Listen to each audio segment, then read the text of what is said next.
fracture, mais il y a aussi la disparition d'une forme de civilisation.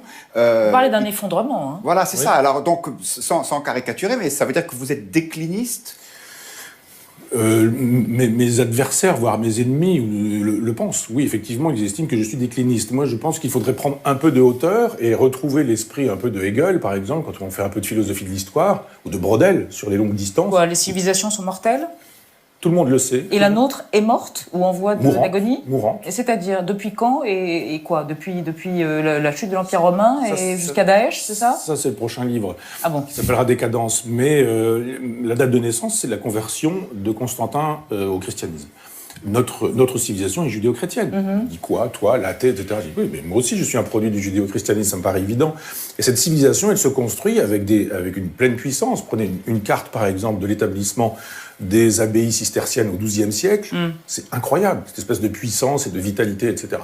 Alors, je ne dis pas, c'est pas bien, il faudrait ceci, il faudrait cela, mais je vois qu'avec l'apparition de la Renaissance, c'est-à-dire la raison qui peut commencer à travailler contre la foi, eh bien, effectivement, on entame un processus qui s'en va vers une déchristianisation de notre civilisation, et les civilisations ne se constituent que sur des religions. Alors je dis pas c'est bien, c'est pas bien. Un décliniste dit il faudrait revenir à l'état, à l'âge d'avant, ou arrêter les choses, ou empêcher que, etc. On n'empêche pas une... Et alors vous dites que c'est inéluctable? Oui. Il n'y a rien à faire? Pas grand-chose, non, un grand sourire en voyant l'effondrement qui a lieu, mais regardez au quotidien. Sur mon compte Twitter, j'ai une petite rubrique des nouvelles du Bas-Empire, et il y a régulièrement des choses. Hier, par exemple, une dame, 65 ans, 13 enfants, 7 petits-enfants. Enceinte de triplé. C'est ça, qui est enceinte de triplé par insémination artificielle. C'est le Bas-Empire. Donc moi, ça me fait plutôt sourire. Ou une chaîne spécialement consacrée aux animaux. Pour les chiens. Les chiens. C'est-à-dire, il n'y a pas une seule chaîne entièrement consacrée aux livres, mais on va avoir une chaîne entièrement consacrée aux chiens. Voilà. Je ne sais pas comment on va mesurer l'audimat, mais ça, c'est du Bas-Empire. Oui, c'est de la décadence, donc. Bah oui. Mais le beau est honni. Nadia, Oui. Michel Onfray contre le numérique et contre ce qui fait écran entre nous et la nature, mais quoique. Oui, parce que vous consacrez une partie de votre livre au temps et vous évoquez surtout la manière dont ce que vous appelez le temps virtuel a tué le temps cosmique. Et pour vous, le temps virtuel, ce sont les écrans, donc les téléphones, la radio, la télévision, les écrans en général.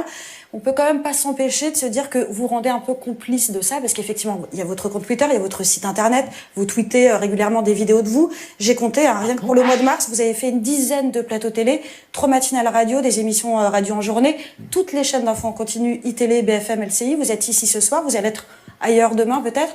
Vous êtes quand même une victime très très consentante de ce temps virtuel. Non, mais il faut aller le dénoncer, ce temps virtuel. Si c'est pas moi qui le fais, qui le fera? Quand vous allez sur les télé, c'est pour dénoncer le temps virtuel. Non, je suis en train de vous dire des choses qu'on n'entend pas beaucoup. Donc, moi, je suis comme Saint Paul, j'ai mon bâton de pèlerin, j'y crois. Je crois à mes idées, donc je vais les défendre. Et quand on m'invite, je vais les défendre en pensant. Regardez qui arrive. Notre grand homme. Hubert Reeves, Ah, astrophysicien. Venez vous asseoir, Hubert Reeves. Avec plaisir de vous rencontrer à cette Alors occasion. Non, on a eu envie, on a eu envie de vous inviter, Hubert Reeves, car l'astrophysique est très présente dans Cosmos. Vous avez lu le livre de Michel Onfray. Oui. Parlez-lui-en. Il y aura des erreurs.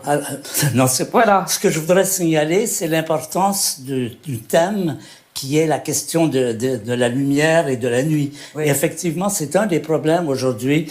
Les gens sont coupés du ciel. Nous avons un programme de dépollution du ciel que nous appelons « Redonner le ciel aux gens ». Oui. Parce que les gens en ville ne voient plus le ciel. Qui a vu la Grande Ourse ici? Qui a vu la Voie lactée? On ne les voit plus. Et ça, c'est vraiment important. Moi, je pense que effectivement, il y a une dimension importante. Moi, je me souviens, et je pense que c'est la même chose pour vous, mon père nous amenait voir les étoiles, le ciel. Et il y a vraiment un événement qui marque.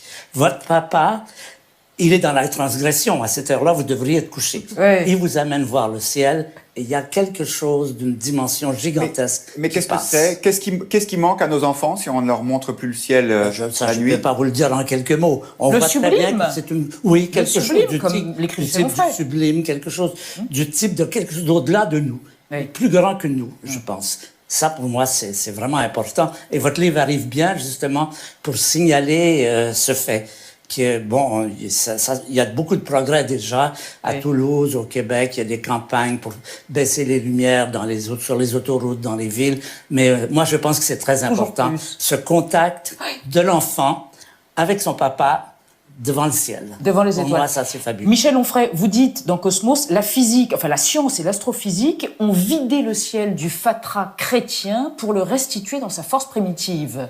J'aimerais bien savoir ce qu'en pense l'astrophysicien Hubert Reeves. Bon, nous n'avons pas les mêmes positions sur tous les éléments. C'est-à-dire, vous pensez qu'il y a encore Dieu dans le ciel, malgré la Ça, physique? c'est une discussion. Je veux dire, c'est pas Oui. quelque chose qu'on peut discuter en 2 mots. Je pense qu'effectivement, il y a une dimension importante.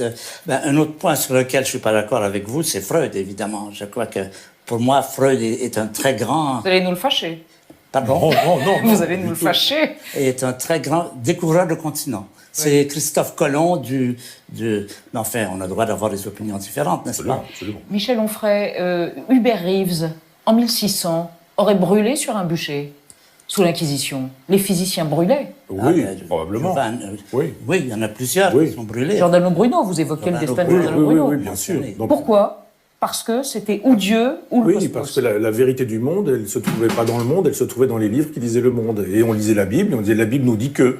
Donc c'est ainsi. Et si un scientifique disait bon peut-être, mais moi j'ai regardé les choses, là dans la lunette je vois autre chose. Et quand on refuse de regarder dans les lunettes de Galilée en disant que le problème n'est pas ce que la lunette peut enseigner, mais le texte dit ça, bah, effectivement à l'époque quand le christianisme avait les moyens de raccourcir les gens, enfin du moins de les mettre sur des bûchers, elle ne se l'interdisait pas. Donc oui, je pense qu'Hubert Reeves se serait trouvé sur un bûcher, peut-être en ma compagnie, vous comme scientifique. Bonne compagnie. Oui. Vous avez signé une pétition en 2013, non, pour le droit des animaux, tous les deux. Oui. A-t-elle été suivie suffisamment d'effet à votre...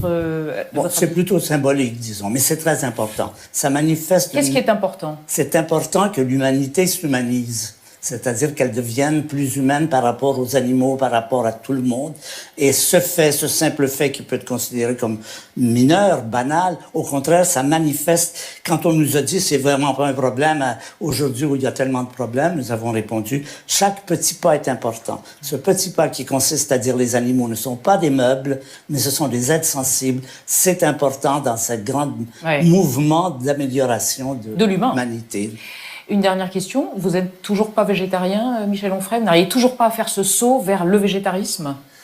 L'éthique suprême, hein, selon vous, parce que l'homme renonce à son déterminisme de prédateur. Dans ce livre-là que le végétarisme ne suffit pas, parce que si on est dans cette logique-là, il faut aussi s'interdire les produits. Si, le laitage, par exemple, qui suppose qu'on retire le petit veau de sa mère pour pouvoir disposer de lait, donc il faudrait refuser tous ces produits-là. Il y a des gens qui font ça. Bien sûr. C'est pour ça que je dis la vraie logique, c'est ce qu'on appelle les véganes. C'est-à-dire les gens qui s'interdisent tout produit... cuir, soie, etc. Voilà, absolument. Et je me dis, mais allons jusqu'au bout de ce que donnerait cette logique-là.